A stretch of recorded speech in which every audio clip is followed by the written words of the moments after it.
Right, you know what? When a New Zealand man learned he was going to be fired from his job at an advertising agency, he didn't see it as a real problem. And that kicks off the buzz today, and Seth Phillips is sticking around. He's going to join us. All right, well, Josh Thompson was told he could bring a support person to his firing, so he decided to bring a support clown. Yeah, we can't make this stuff up. So the New Zealand Herald reports Joe the clown made balloon animals as Thompson was told he was being let go. So Joe made a suitably mournful face. The clown mimed crying as employers slid a pink slip across the table.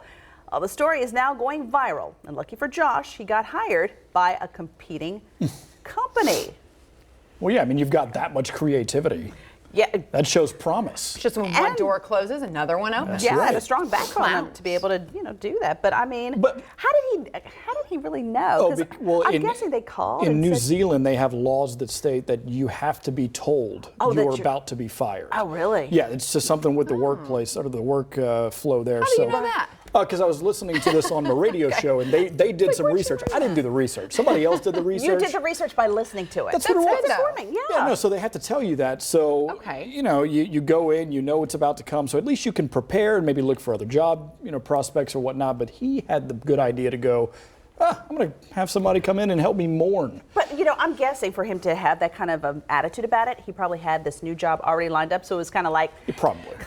Yeah, it's kind of a double-edged sword, knowing ahead of time you're going to get fired. Yeah, so that you can go ahead, It's good, but also then you've got all that anxiety. But that's right. I guess it's better to be prepared. With a clown. Okay.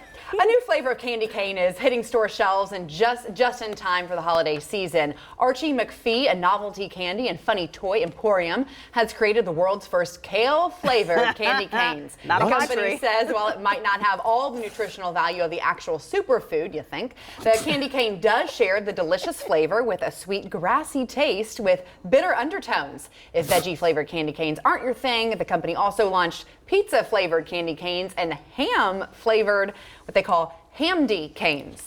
Give me my peppermint cane. Yeah, that all sounds great. Just what I've wanted in my candy cane is subtle hints of grass. Yeah. Yum. Unless you're getting coal, I guess, in your stocking, maybe then you could put those in. I just don't get what does kale taste like? Like it's like spinach to me. It's very bitter. It's bitter. Very bitter. And you got to mix it with like turnip greens or collard greens or spinach greens. Let's just not put it in our candy canes. No, not at all. No. Okay, how about this last one? A big problem is bubbling up for the nation's top hard seltzer brand. White Claw Seltzer reports they do not know when the nationwide shortage of the popular drink will end. The company suggests it became the victim of its own success, with demand taking off faster than expected. White Claw sales spiked by almost 300% in July as compared to the same month last year.